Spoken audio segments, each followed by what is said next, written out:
Disabled veteran badgered by Texas judge in a child support hearing.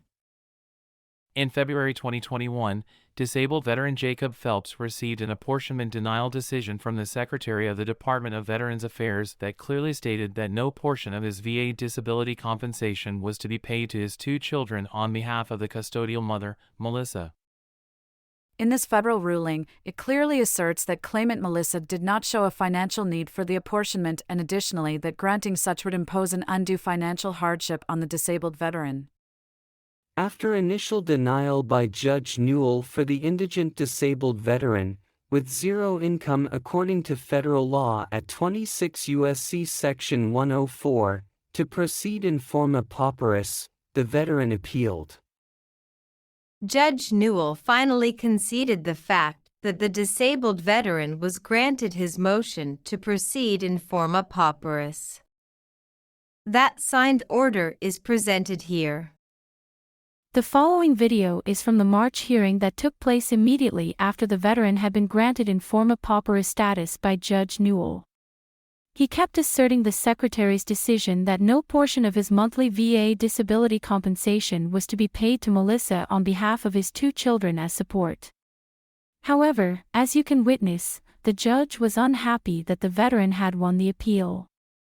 As you can see, Judge Newell, who is not accredited by the Secretary of the VA to prosecute VA benefits whatsoever, and in violation of 38 CFR 14.629(b), proceeded to badger the disabled veteran in an unlawful attempt to force the veteran to state how much VA compensation benefits he was awarded each month, and in violation of Title 38 Section 511.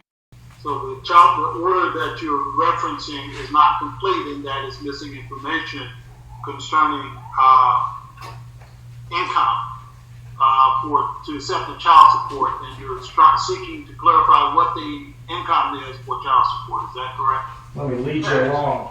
Okay. Mr. Phelps, your response to the information concerning child support? Yes, Judge. I object to the further order of the court from Associate Judge Stone. The Secretary of the VA, who has the only jurisdiction over my VA compensation, has already requested my financial information that Associate Judge Stone requests. The VA's request is the only jurisdictional source. Come back to Texas. We're in Texas. Okay, Judge, you're trying to make an argument for what the VA, you're talking federal law, we're talking Texas law. Does Texas law supersede federal law? In some cases it does. In what? But I've already had, Sir, what is your income? That is the point, or the question I believe that is on the floor to be clarified. Your income. What is your income per month?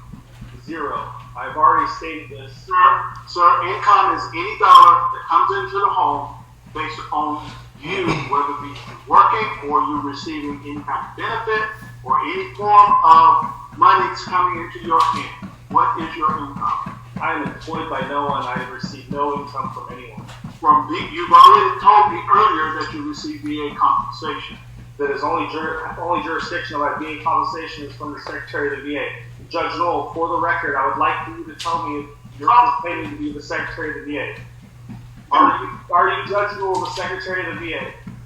Mr. Phelps, you do not overtalk me when I'm talking. I have muted you at this moment. After badgering the vet to asked and answered questions regarding zero income and the apportionment denial ruling, the vet did not budge, and angered Judge Newell responded by signing his order of commitment to Tarrant County Jail.